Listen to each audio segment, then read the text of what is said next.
অনেক দিন পর বাড়ি আসলাম। বাড়ি এসে বাড়ির চারিপাশটা একটু নিজে ঘুরলাম আর তোমাদের সঙ্গেও কিছুটা শেয়ার করলাম। তো হ্যালো এভরিওয়ান, কেমন আছো তোমরা সবাই? আশা করছি সবাই ভালো আছো। আমরাও কিন্তু বেশ ভালো আছি, কারণ বাড়ি চলে এসেছি। আমি শিউলি, আমার নতুন একটা ব্লগে তোমাদের ওয়েলকাম। সকালবেলা ঘুম থেকে উঠে নিয়েছি, এখন ওই 8টা মতন বাজে। ওই 8টা কি 8:30 মতন বাজবে হয়তো, কারণ টেনে না দুদিন ঠিক মতন ঘুমাতেই পারিনি। আর বাবু যেহেতু অনেকটাই বড় হয়ে গেছে, ওকে নিয়ে মানে সিটে শোয়া খুবই কষ্টকর। আর ও ট্রেনের মধ্যে এত দুষ্টুমি করে, প্রথম ওঠার পরে 2-3 ঘন্টা তো ঠিকই থাকে, তারপর না ওরও একটু খারাপ লাগে, কারণ ওই সবসময় বদ্ধ জায়গায় ওরও ভালো লাগে না।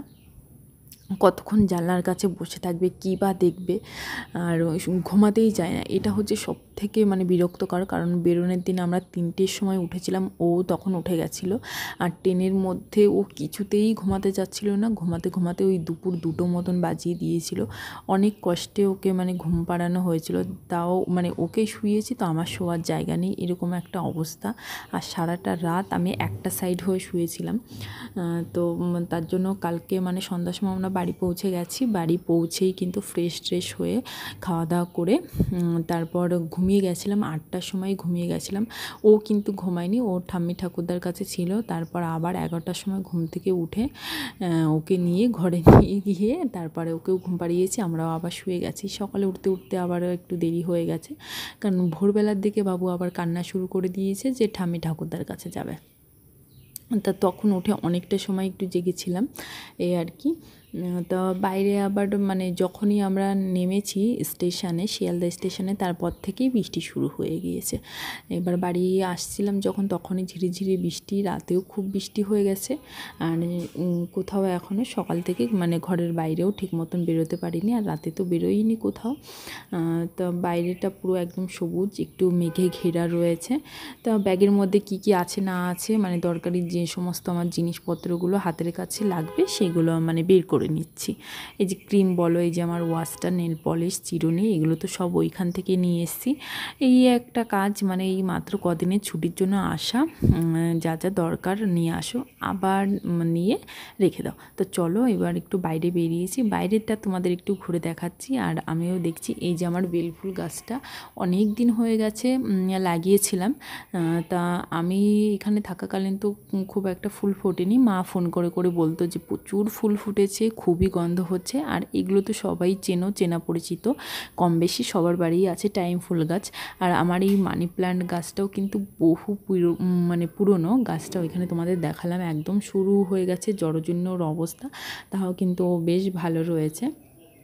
আর যেহেতু এই জায়গাটায় মানে শুধু আমাদেরই বাড়ি আছে, সেই কারণে না চারিদিকটা একটু মানে জঙ্গল টাইপের, যার যার জায়গাগুলো তো মানে বিক্রি হয়ে গেছে, শুধু সামনের আমাদের ঘরের সামনে জায়গাটাই ফাঁকা রয়েছে।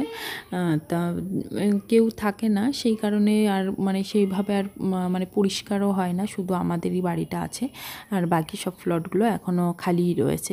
আর ওই যে তোমাদের গাছটা দেখালাম, কি সুন্দর ফুল ফুটেছে দেখেছো, পুরো গাছটা সাদা হয়ে গেছে। আমি তো দেখে পুরো অবাক হয়ে গেছি। কাছ থেকে মানে যাবো ভাবলাম, কিন্তু কাছে কি বলতো, মানে ওই জায়গাটা বললাম যে পুরো জঙ্গল হয়ে গেছে, ওই জন্য আর যেতে পারলাম না। তাই এখানে পেয়ারা গাছে দেখলাম খুব সুন্দর পেয়ারা হয়েছে, সেখান থেকে আবার 2টো পেয়ারাও পেরে নিলাম। আর এই যে এই গাছটায় দেখো আবার কেমন ফুল ফুটেছে, এটা আবার নতুন দেখছি গাছটা, সেই কালো মেঘের পাতার মতন কিন্তু পাতাগুলো, কিন্তু আবার দেখলাম ফুল ফুটেছে। এই যে টবগুলো আবার দেখছিলাম, সমস্ত কিছু একটু দেখছিলাম যে কোন জিনিসটার কী অবস্থায় রয়েছে। টবগুলোর মধ্যে না ফুল লাগানো ছিল আর্টিফিশিয়াল, তা সেগুলো ওই যে রোদ বৃষ্টিতে মানে কালারটাও খারাপ হয়ে গেছে, তারপর ওইগুলো মানে ভেঙেও গেছে। তা সেগুলো তো ফেলে দেওয়া হয়েছে, সমস্ত কিছু দেখতে বাজে লাগে, তা ভাবছি যে ওইখানে অন্য কিছু একটা লাগিয়ে দেবো, মানি প্ল্যান্ট গাছ কিংবা অন্য কোনো আর্টিফিশিয়াল গাছ। তা মা কী রান্না করেছে দুপুরবেলা সেটাই তোমাদের সঙ্গে শেয়ার করছি। এই যে উস্তে দিয়ে মাছের ঝোল করেছে, ঘাটকুল বাটা করেছে, তারপরে হচ্ছে ভেন্ডি দিয়ে একটু মশলা করেছে, মাছ ভাজা করেছে আমাদের জন্য। তারপরে বাবুর জন্য মাছ রয়েছে, ডিম রয়েছে, ওই সমস্ত কিছুই তো তোমাদের সঙ্গে শেয়ার করলাম। তার আগে এই জিনিসগুলো তোমাদের সঙ্গে শেয়ার করা হয়নি। এই যে দেখো বাবু ট্রেনের মধ্যে কতটা মানে জ্বালাতন করে সেটাই তোমাদের সঙ্গে দেখাচ্ছিলাম। এই যে এই আন্টিগুলো ছিল বলে তাই খুবই ভালো হয়েছে, মানে ওই প্রতিবার যেতে আসতে না এরকম অনেক লোকের সঙ্গেই পরিচয় হয়ে যায়। ওরা না থাকলে, ভালো মানুষ যদি পাশে থাকে তাহলে ভালো হয়। আর মানে কি বলবো, তা ওরা ছিল বলে তাই ওরাও অনেকটা বাবুকে মানে নিয়ে রাখতো, ওদের সঙ্গে থেকে থেকে ও অনেকটা একটু মানে আমাদের জ্বালাতন কম করেছে। নাহলে সবসময় যদি আমাদের কাছে থাকতো না আরও বেশি জ্বালাতন করতো। তা ও একটু ম্যাগি খাওয়ার বায়না করছিল, কাপ নুডলসগুলো একটু বসে বসে খেলো, মানে কিচ্ছু করার নেই, যেইভাবে চুপ থাকে আর কি। তা হট করে দেখলাম একটা চাবি রিং উঠেছে, চাবি রিংওয়ালা।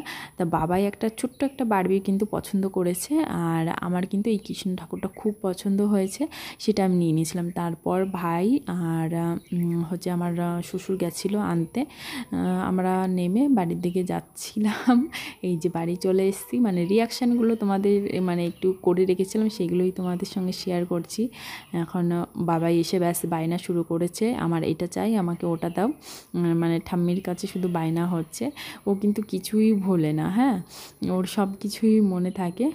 আর আমি ভীষণই টায়ার্ড, আর বুঝতেই তো পারছি ওই ট্রেনের মধ্যে থাকলে মানে মাথাটাই সবসময় একটু ঝিমঝিম করতে থাকে, ঘোরাতে থাকে, তো অবস্থা ভীষণই খারাপ। তাই এখন ফ্রেশ হব, ফ্রেশ হয়ে তারপরে খাওয়া দাওয়া করব। তা মা এখন এই যে খাবার বেড়ে দিচ্ছে, রাতে কি কি খাবার রয়েছে তোমাদের দেখিয়ে দিচ্ছি। ভাত রয়েছে, তারপর ভাজা করেছিল, পটল ভাজা, কুঁদরি ভাজা, মাছের ঝোল ছিল।